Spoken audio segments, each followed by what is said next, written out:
Hello students, how are you all? I hope you all are doing good. Children, as you all are aware that we have finished with the explanation of the chapter, and today we are going to see the exercise questions, your NCERT book exercises, and we'll discuss that book exercises, that whatever all questions which have been given, and I've taken a quick recap of that chapter also, and I had a thought that all the concept that is clear to you all. So today, while discussing questions from the book exercise, I am going to explain the concept also, which we will get it in between. So today, without wasting any time, I am going to start the exercise NCRT exercise I am going to start, and after that after NCRT exercise I am going to take it some of extra questions also.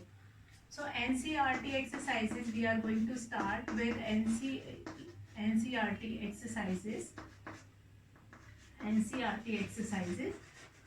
that NCRT exercises I want that we'll discuss, and then you can write question yourself. Answers you can write in your own words also if you want it. Okay, so let's start with the first question. First question is, state similarities and differences between the laboratory thermometer and the clinical thermometer. So you have to tell the similarities between the laboratory thermometer as well as the clinical thermometer. As when we were doing this two types of thermometer in the class, we have seen that what are all similarities are there in these two thermometer, and there are certain ways of precaution also, ways to use it, ways to handle it, that is also quite similar. So what is the basic similarity between both of these thermometer? So similarity means what all things which are common, same in both kind of a thermometer, and differences means what in what ways these two thermometer differs. So question number 1, question you can write it down yourself. Here I am going to discuss only answers. So first of all, we are going to write the similarities. What all are the similarities? Both clinical and laboratory thermometers have long, narrow, uniform glass tubes.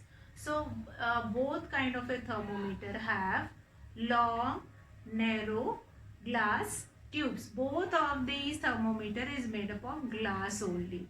So we will write both laboratory and clinical thermometer have long, narrow, uniform glass tubes.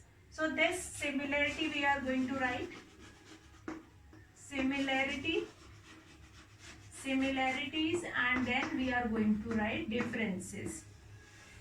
First one is both clinical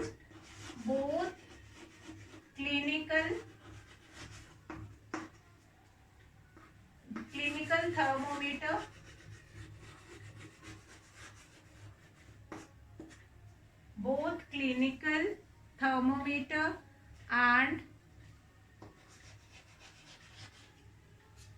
laboratory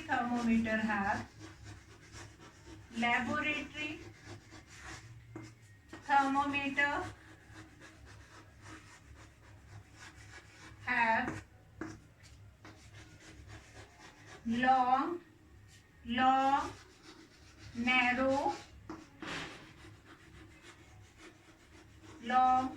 narrow,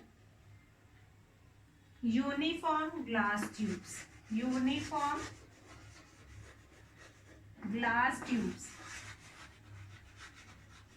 Now might be you some of you will be asking, ma'am, where we have this glass tube? That whole that laboratory thermometer or that clinical thermometer is made up of that tube. That is, tube means that hollow tube in which mercury will raise. So now what is the second similarity? The bulb of both the thermometer have mercury in them. Both the bulb of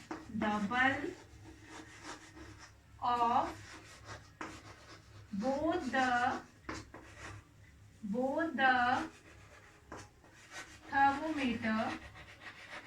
thermometer is filled with mercury or has have mercury in them. Have mercury in them. Have mercury in them.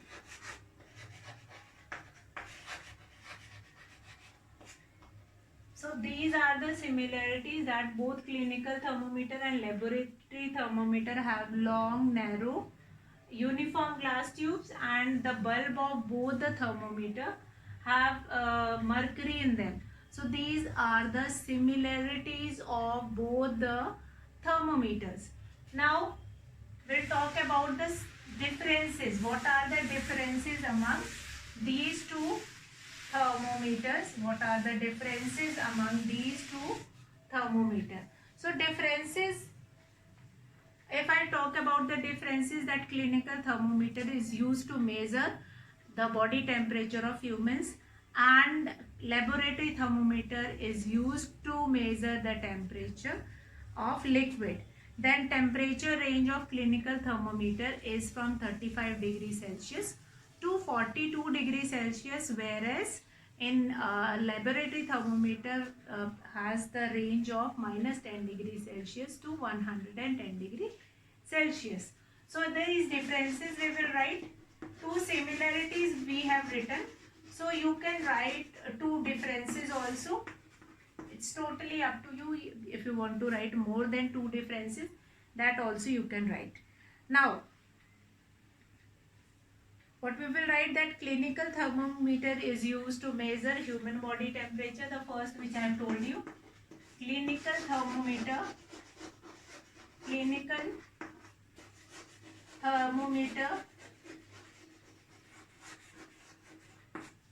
is used to measure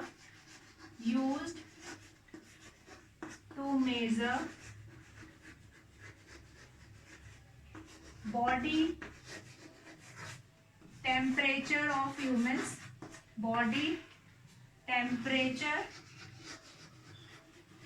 of humans, whereas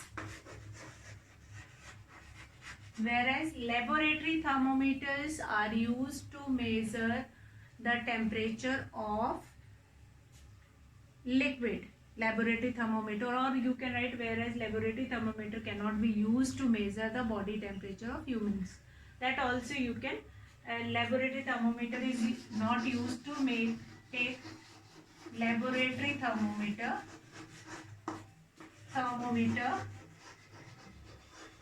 is used in labs.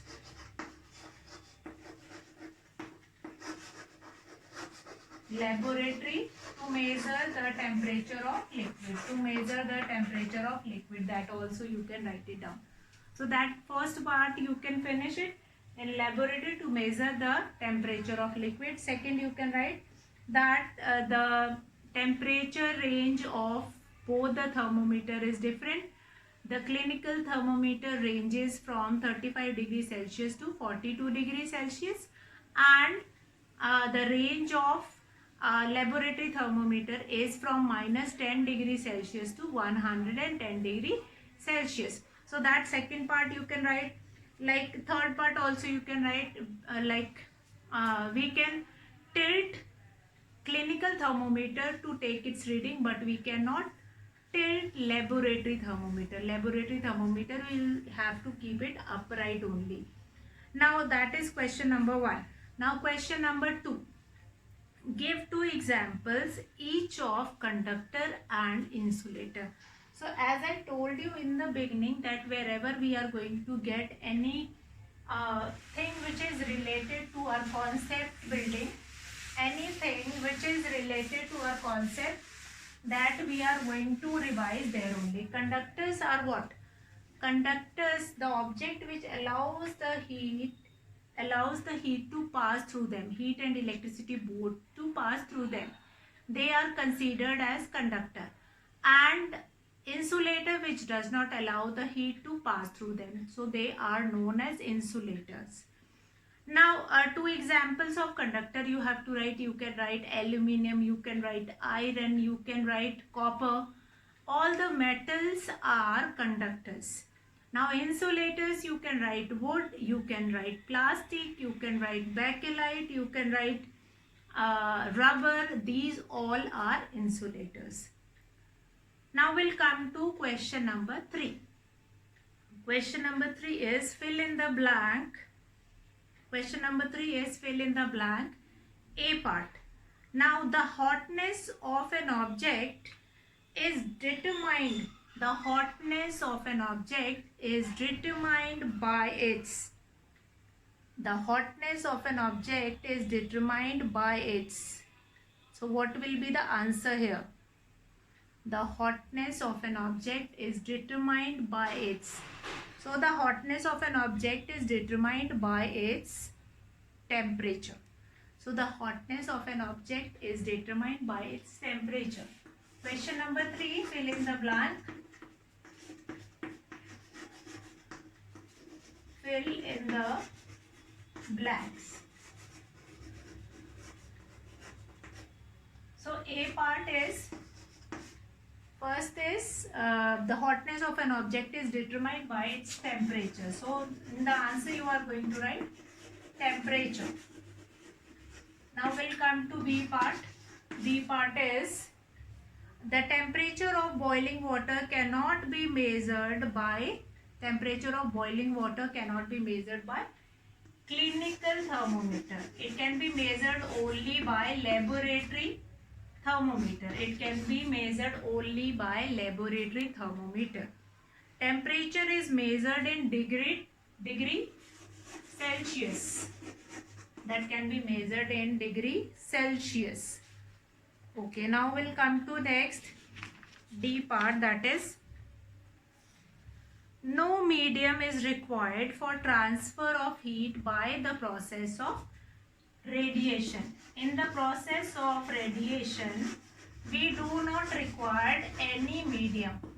In the process of radiation, we do not require any medium.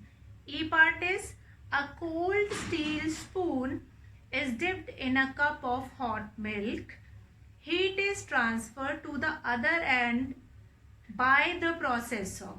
So this example we have done, if we will put a steel spoon in a cup of a tea, a hot cup of a tea or a hot cup of a milk, the heat is transferred to the metal spoon to the other end by the process of conduction. By the process of conduction.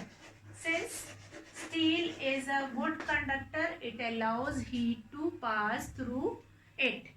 Then we have F. Clothes of dash colors absorb more heat better than the cloth of light colors. Yes, dark color cloth absorbs more heat than the light color. So F part, the answer is dark color cloth. Dark color cloth absorbs light more than the light colored cloths. Now question number 4, that is match the following. Land breeze. Now land breeze blows during. At what time? Match the following, that you will do it. Land breeze blows during. At what time it will blow? Land breeze blow during. At what time? Since at the time of night, that land will become hotter and that land will become cooler, and that water which is getting hotter whole day, hot air will raise from water, and the cold air from land, it will start taking place of that hot air. So land breeze will blows during night, and second part, that is sea breeze. Sea breeze blows during day. That is question number 4, that you will match it up. Then third, dark color clothes are preferred during. Dark color says dark color, just now we have seen that dark colored clothes, they will absorb hotness, they will absorb heat, so they will be used in winters. And light color clothes, since they does not absorb heat, so they will be used in summers. So that is your question number 4. So this question number 3, and after that we will have finished this question number 4. Now we'll come to next question number 5. Now question number 5 is, discuss why wearing more layer of clothing during winters keep us warmer than wearing just one thick piece of clothing. Now here question number 5, discuss. Now discussion, we will do it and then you will write this answer. Now why it is better that in winters, if you will be wearing more layers of clothing, like in summers we are not wearing more layers of clothing, we are wearing a single cloth. So why it is preferable, why it is more comfortable if you are wearing more layers of cloth in winters? If you have observed that in winters you are wearing, first you are wearing warmer, and then you are your t-shirt, then sweater, then jacket, then you have any one more woolen sweater or whatever. So such clothes will form layers. And why it is necessary that in winters you will be wearing different layers of clothes? Actually what happened, that during winters, why it is preferable that you will be wearing more layers at that time, since that air gets trapped between those layers of cloth and it does not allow the heat of your body to pass through or it does not allow air to pass through your body, and air will prevent heat, and then it will make your body warmer. So I'll write this answer and then you can write it down if you found that this answer is quite easy and I can learn it. Otherwise you can write it in your own word also. Now during winters, question number 5, the answer you can write. During winters, we prefer wearing more layers of clothes than just one thick piece of clothing because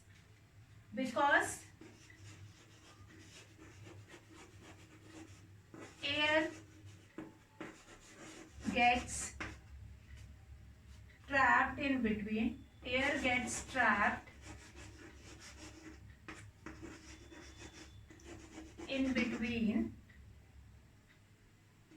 In between various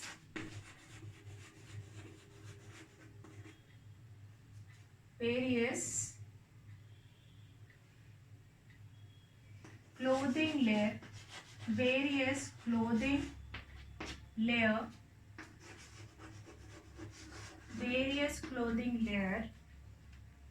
being a poor conductor of heat. Now cloth is poor conductor of heat. Being a poor conductor of heat,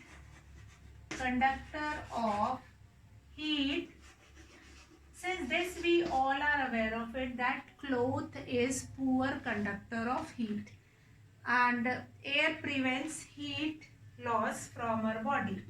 Air prevents heat loss from our body.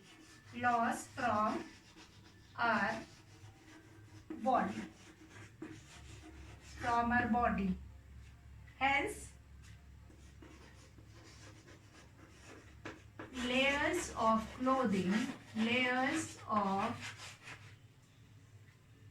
clothing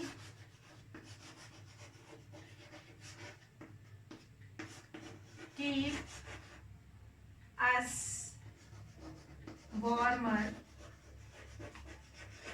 than a single layer. Warmer than a single layer.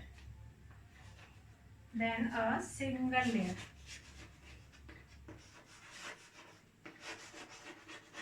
So children, whatever question which is required, that I am writing on the board, that you can see from the board, and then you can complete it.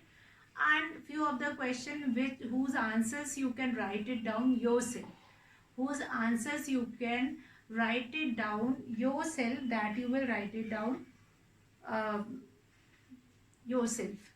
Now discuss why wearing more layers of clothing during winters keep us warmer than wearing just one thick piece of clothing. So answer is because air gets trapped in between various clothing layers. Being a poor conductor of heat, air prevents heat loss from our body. Hence, layers of clothing keeps us warmer than a single layer. So this is your question number 5. Now we'll come to question number 6. As you can see the same figure which we have done in that activity in question number 6. That is asked that in question number 6 it is asked that in question number 6 it is asked that look at figure 4.13 and mark where the heat is being transferred by conduction, by convection and by radiation. So here when that flame heat up the container, that part transfer of heat from burner to pan, that is radiation, transfer of heat from burner to pan. Then pan to water, that is conduction, and then pan, then the inside the pan, then transfer of heat inside the pan within the water is called convection. So 3 processes are there. First is transfer of heat. First of all, transfer of heat from burner to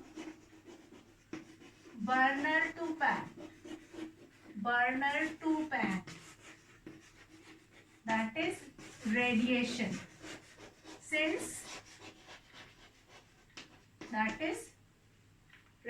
Since we do not require any medium in radiation, that can be passed directly to the other end. So that is radiation is to pan is by, you can write is by radiation. Then second, transfer of heat from pan to water. Is by conduction.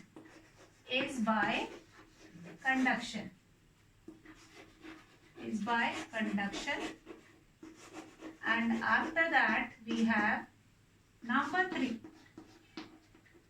Number 3 is within water. Since that hot air raise up, hot air raise up, and then cold water will take, hot water will raise up and cold water will take place of that hot water. Till that time, that within the pan, the whole water will become hotter. So within the water is by convection.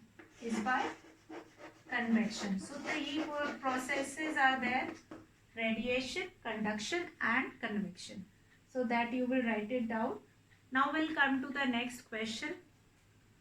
Question number 7. In place of hot climate, it is advisable that the outer walls of houses be painted white. Why? Explain. Question number 7, that on hot places, it is recommended that color your outer of your house with light colors. Now because light color such as white, light color such as white reflects back most of the heat, reflect back most of the heat, so that falls on it. Hence a light color is, a light color tends to keep the house cool. So what is the answer here? Question number 7, because light color such as white reflects back most of the light, most of the heat that falls on it and make the house cooler. Reflect back the heat and then make the house cold. So that is there, that you will write it down. Question number 7. Question number 8. Question number 8. 1 liter of water at 30 degrees Celsius is mixed with 1 liter of water at 50 degrees Celsius. The temperature of mixture will be 80 degrees Celsius, more than 50 but less than 80, 20 degrees Celsius, or between 30 and 50 degrees Celsius. Since one of the thing is having, like water is having 30 degrees Celsius temperature and other water is having 50 degrees Celsius temperature. So when we mix both type of water, both of these water will have temperature in between 30 degrees Celsius to 50 degree Celsius. It will not raise up more than 50 degrees Celsius. So here the correct option is question number 8. The correct option is D part. Now we'll come to next question number 9. An iron ball is at 40 degrees Celsius, is dropped in a mug containing water at 40 degrees Celsius. The heat will, now the heat will, what are the options? Flow from iron ball to water, not flow from a ball to water, from water to iron ball, flow from water to iron ball, increase the temperature of both. So what is the correct answer here? The correct answer of this question is that not flow from iron ball in water, from iron ball to water, or from water to iron ball, since both of these things have same temperature. So heat will not flows from water to ball or ball to water. Now question number 10. A wooden spoon is dipped in a cup of ice cream. Its other end. Now a wooden spoon, as we have already done, that wood is an insulator. It is not a conductor. So it will not conduct cold also. Heat it will not conduct. Heat doesn't mean that everything will be hot. Anything can be colder also. So it will not conduct that colder temperature also to the other end. So since wood is a bad conductor of heat, so it will not conduct heat. So what is the answer here? D. Does not become cold. Does not become cold. So what is the answer of this question number 10? That is does not become cold.